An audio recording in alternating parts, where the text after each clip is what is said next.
comprised of North Idaho College television students. Your moderator is North Idaho College political scientist Tony Stewart.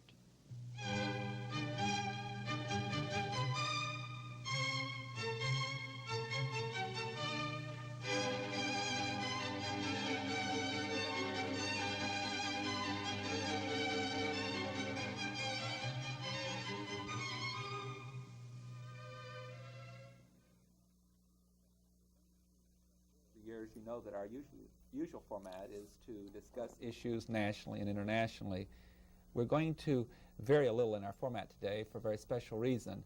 We're going to pay tribute to a gentleman today that one does not have an opportunity to honor very often. That is someone who has been extremely successful over many years in their field. Our guest is Mr. Rollie Williams, who at the present time serves as athletic director and head men's basketball coach at North Idaho College. The reason we have chosen to honor him today is the fact that he has really produced a landmark for North Idaho College.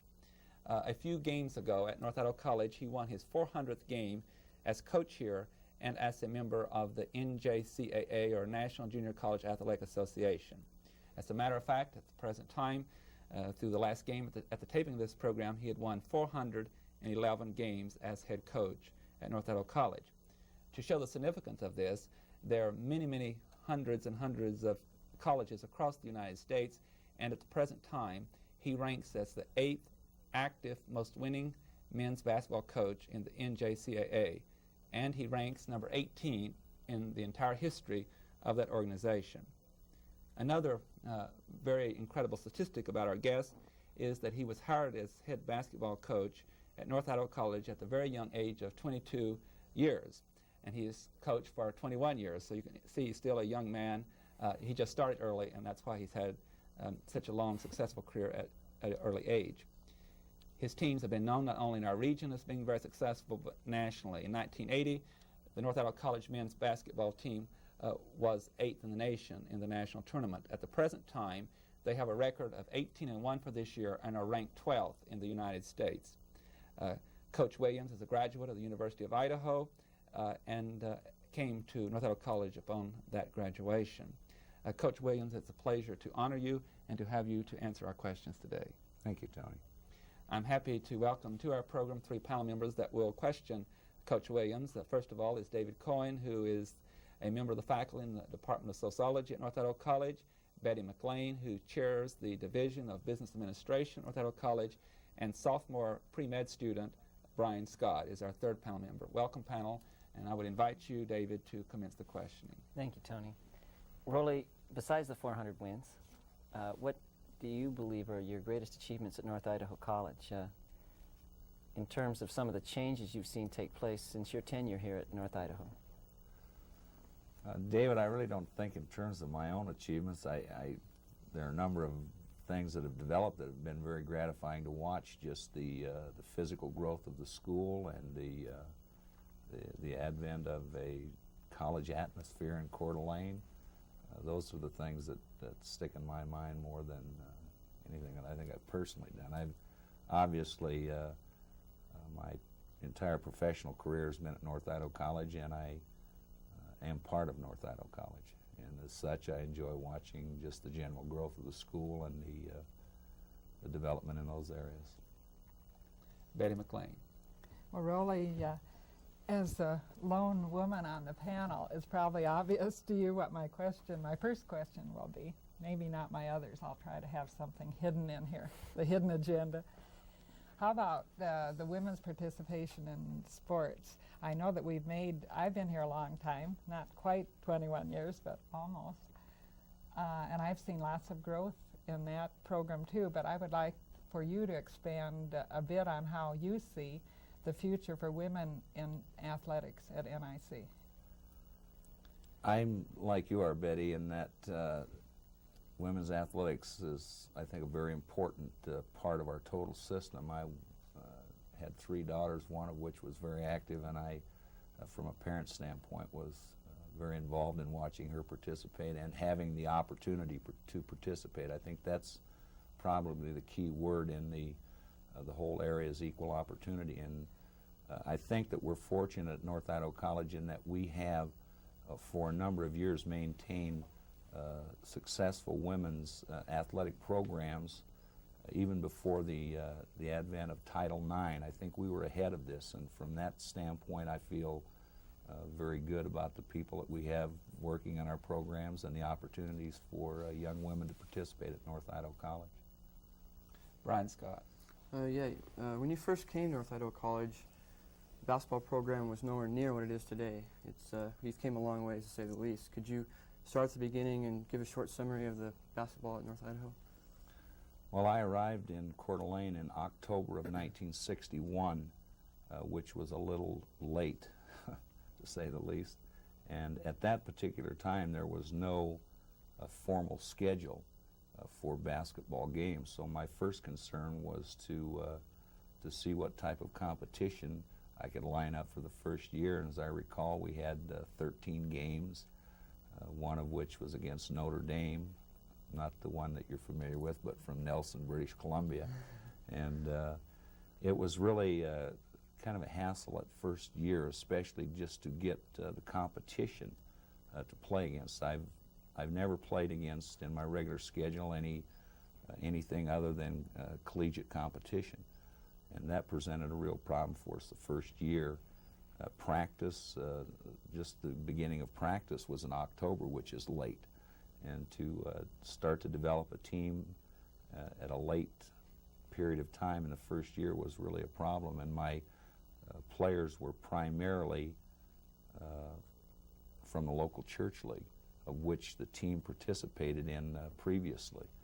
And there were a number of kids right out of high school, and kind of developed from there. And my first concern, obviously, was to develop competition for our teams. And the next year, I believe we had 18 games, and we started to expand the schedule and allow students coming to North Idaho College to have an opportunity to play against some of the better teams in the area.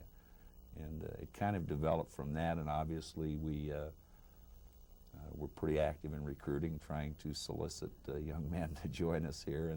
And part of our ability to start out pretty well, I think, was a result of a pretty good schedule that we put together. The kids could see an opportunity to play against good teams, and I've tried to maintain that philosophy throughout the years to play the best teams that we possibly can.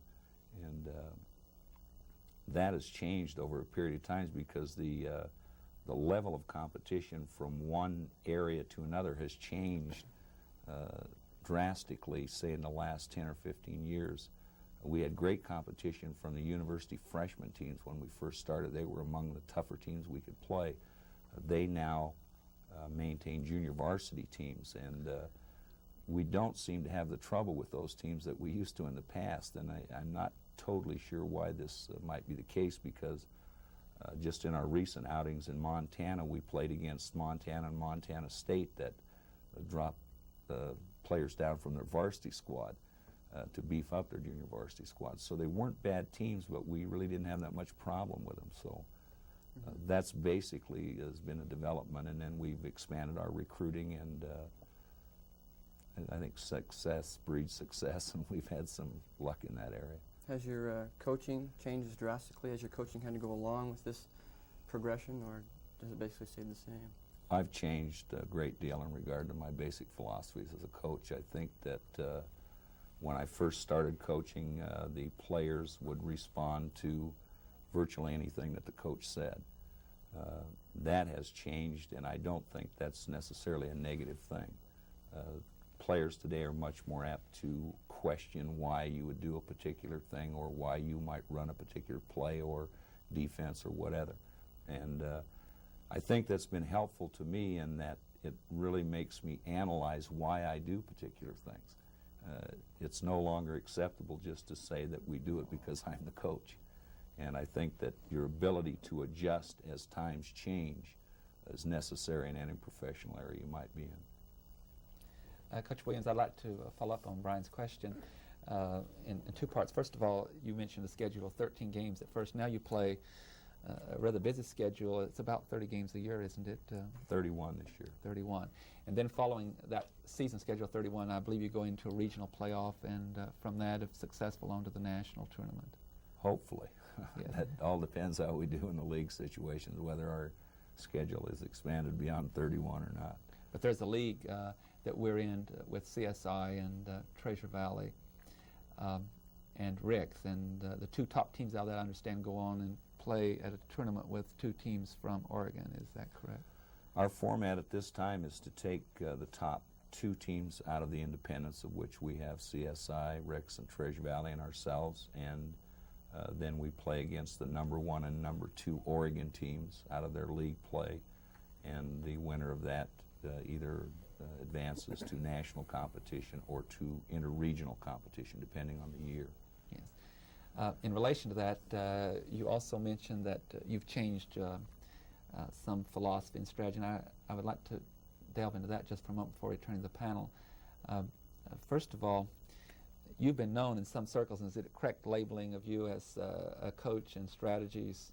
Certainly the record speaks for itself on the success, but you seem to stress defense, that you have had some pride, I think, in the fact that your opponent's scores have been kept rather low, and the team is often ranked nationally in the top 10 as far as defense is concerned. Do you emphasize that more when you do the offensive aspect of the game? Yes. It's been my experience, especially at this level, that, and I think at any beginning level of basketball, that probably the area of weakness is defense. So some coaches say they spend 50% of the time on defense, 50% on the offense. I spend more time on the defense than I do on the offense. Players like the offense, and you generally don't have to worry that much about them shooting the ball or practicing shooting or running a formation that will allow them to shoot or give them the freedom to shoot. Defense is primarily hard work. So I've always maintained that the technical aspects of playing defense is not that great on a percentage basis. I look at defense as being 80% desire. And I try to emphasize this, and I make it very clear to the players in a very simple statement. If you want to play, you play the defense. And I think, you know, I think it was Judd Heathcote I was listening to at a clinic at one point here in the near future, or just in the past, excuse me, that he explained it's not what you teach, it's what you emphasize. And I believe that, and we emphasize the defense, and our players understand that and they respond to that. One final question, and that deals with your own personal behavior as a coach. As my observation has been that there are games that are very emotional and they get very tense, and sometimes officiating varies from one place to another one. And one thing that I have always remarked to others about is that regardless of the situation, you seem to keep rather calm. It's rare when you get very upset and express yourself, as some coaches do, in a very emotional way. Also, you've lost some really close games in which some people thought the officiating was very bad, and you didn't seem to lay the blame there. What kind of philosophy do you have, and is that an example to your players? You seem to be a person that has a lot of control under the situation, even with the tension. I'm a great believer in emotional control, and I try to exhibit this. I think it's important when you get into a situation that's very tight in a basketball game that the players are able to come over to timeout and see you under control and relatively calm, if you can maintain that way, so that they will respond. I think there's a correlation between the response of the players in regard to the coach. And I've always felt that the fans did not come or do not come to a ball game to watch the coach, as they do not come to watch officials. So I would really like to see things maintained the way the rule book states them, and that the coaches should sit on the bench and make the appropriate remarks at the appropriate times. Without giving away any strategy, I think I've changed my philosophy a little bit in that regard, in that I am more vocal now than I was maybe 5 or 6 years ago. I'm more apt to try to verbally encourage the official in regard to making some better calls and so on, but I don't feel that people are there to watch me play, so I think if I can keep myself in the background, it just makes it a better basketball game. Ladies and gentlemen, if you joined our program in progress, our guest is Rollie Williams, the head basketball coach of the men's team at North Idaho College, and he's also athletic director. We're honoring him in the year in which he's won over 400 games while at North Idaho College. We'll continue the questioning with David Coyne. Yes, I think the success of our basketball program is, I think, obviously your coaching ability, but also your ability to recruit.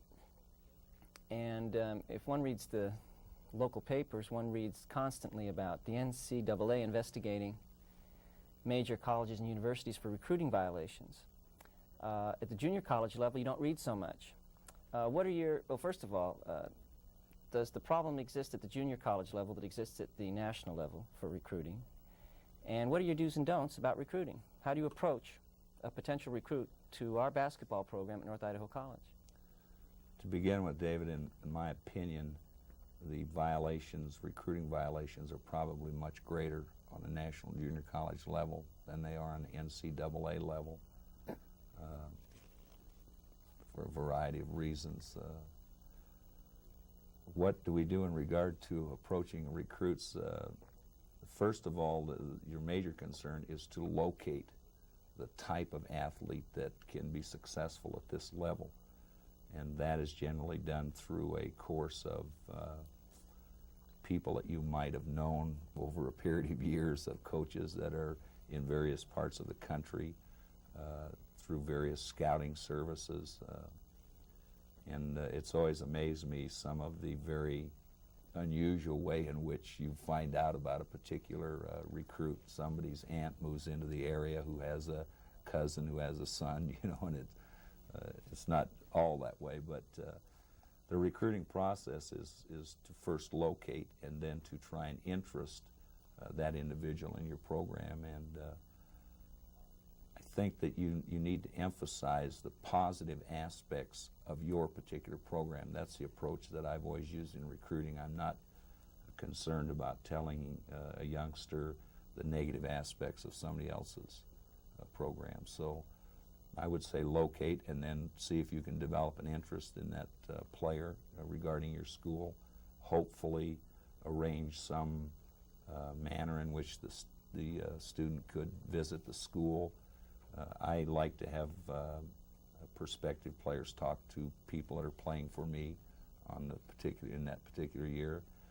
I don't spend that much time with recruits when they come in. I primarily turn them over to the players and then see what his feeling might be about the area. Betty McLean.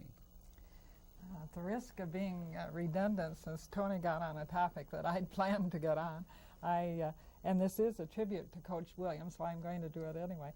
I'm probably one of the older members of the faculty and also sort of old-fashioned, and I'd like to say right now that I've always admired the coach for his gentlemanly behavior on the court, on the basketball court, and I really appreciated that. I think it's no secret to anyone on our campus the way I feel about some of the grammar that's used and vocabulary, and I've never had this feeling about Coach Williams.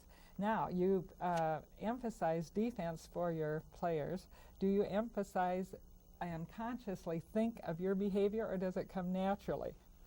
This is more in line of a tribute to you, Coach Williams, rather than a question, I guess, but I'm curious about it. I think when I first started, I was more aware of what I thought was appropriate behavior for a coach, so I really, was very quiet and merely watched the game go on. I'm more apt to respond now to a situation in the game where I would verbally respond to what I might see as being wrong out there. I think I'm more active today than I was 10 years ago. Well, I, for one, certainly appreciate what I see there. Could I have Sure. just one sort of a quick question, and this is in regard to your recruiting. When you go out to the prospective players' hometowns, are you able and is it possible for you to spend some time with their families? Do you make this a part of your recruiting process? I try as much as I possibly can to visit the player in his home. I think this gives me a little better idea of general background and maybe some basic philosophies that the youngster might have, and it gives me a chance to explain things about our school that parents would naturally like to know. I think it eliminates a lot of problems that possibly could develop later on in regard to a youngster. You try to get everything answered that you possibly can. Brian Scott. What kind of relationship do you have with your players? Well, you'd probably have to ask the players. That would be your best area to find that out. I feel very comfortable with the players. I can't use the terminology that I use on the air, but I don't kid my players. I try to be very straightforward and very honest with them. I think they have trouble with me occasionally because of my sense of humor. I try to explain it to them, and I think that basically you describe my humor as sarcastic humor. I'm a great fan of Don Rickles, if that gives you any suggestion, and sometimes it's hard for players to interpret things that I say. I think they're really funny. They don't respond necessarily in that manner. I feel comfortable with my players. Would you find it just as rewarding to see one of your players go on and become successful in the business world as you would to say on a professional basketball team? I think that's one of the great things about coaching and teaching in general is the opportunity to watch youngsters go along and develop in their chosen areas, whatever it might be. That's is a very gratifying thing, and I've got some ex-players that I'm extremely fond of and very proud of the accomplishments that they've made. That's one of the great rewards in teaching and in coaching. Coach Williams, I know you were suspecting that this question would come up, or suspicious of it. The NCAA has been recruiting heavily not only players but also the most successful coaches in the country, particularly in the field of football. And very recently there were national headlines concerning the coach, Coach Sherrill at the University of Pittsburgh, who I believe is going to Texas A&M, and he's it's rumored that he has a contract between 6 and 10 years for between $2 and $3 million. In an interview that I saw this week, he was asked, really, is collegiate sports any longer an amateur sport, or in those cases it become a professional sport?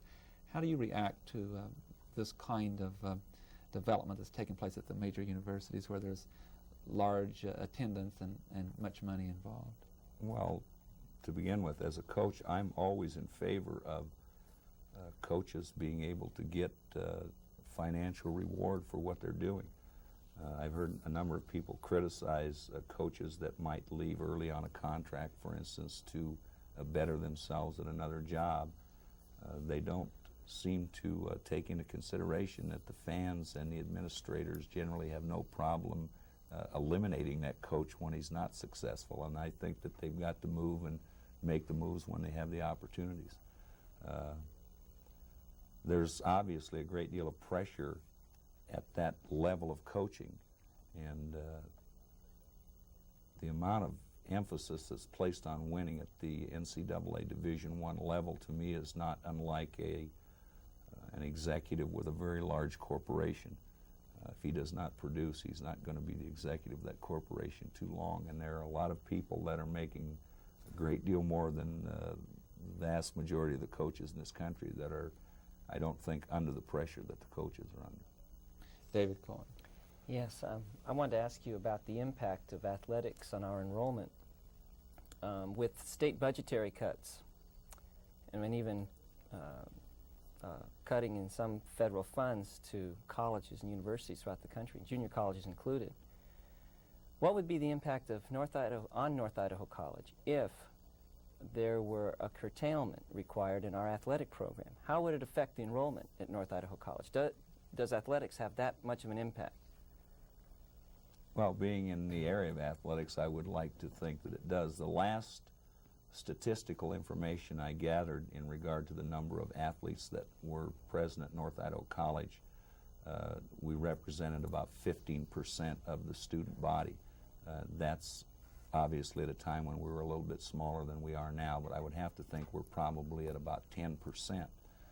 If we were to eliminate athletics at North Idaho College, you could take active participants at about 10% of the enrollment, and it is really an amazing factor to see the number of students that will follow another student that are not involved themselves in actively participating. But it's very hard to put a figure on it or a percentage of students are here, because we do have an excellent athletic program.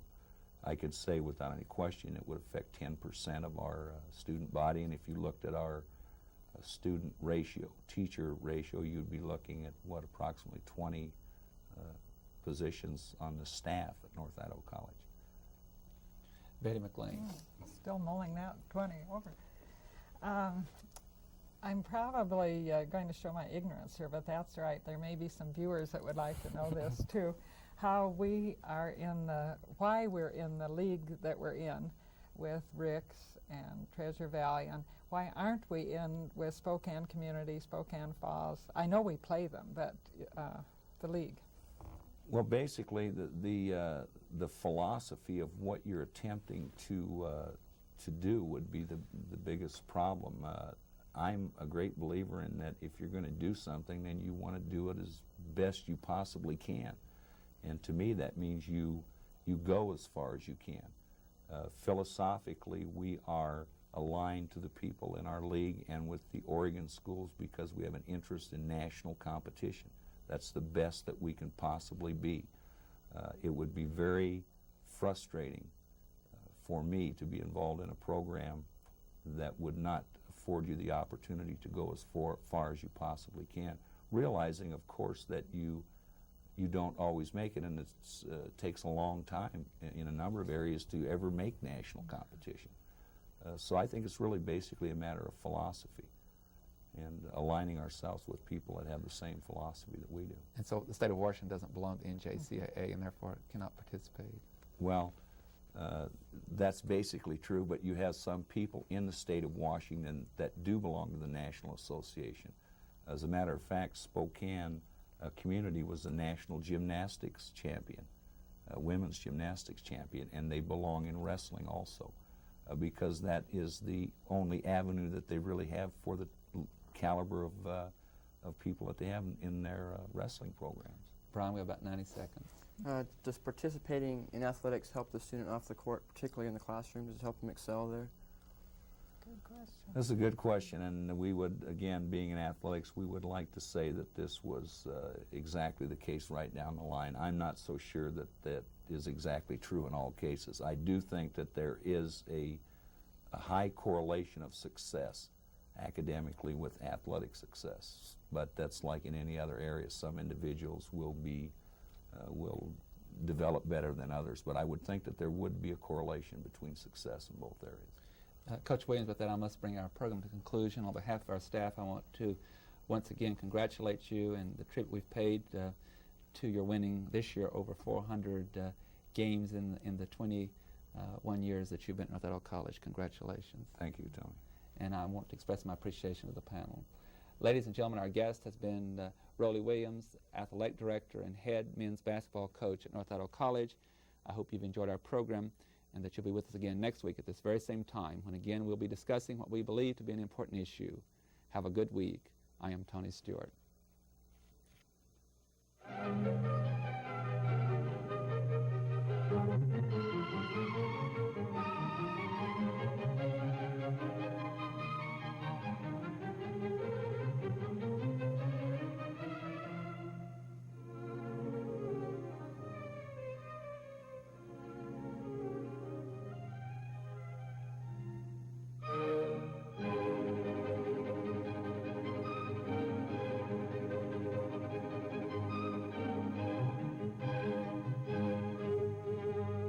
The North Idaho College Public Forum can be seen at this same time each week over this station. This production was videotaped earlier by a North Idaho College student crew for viewing at this more appropriate time.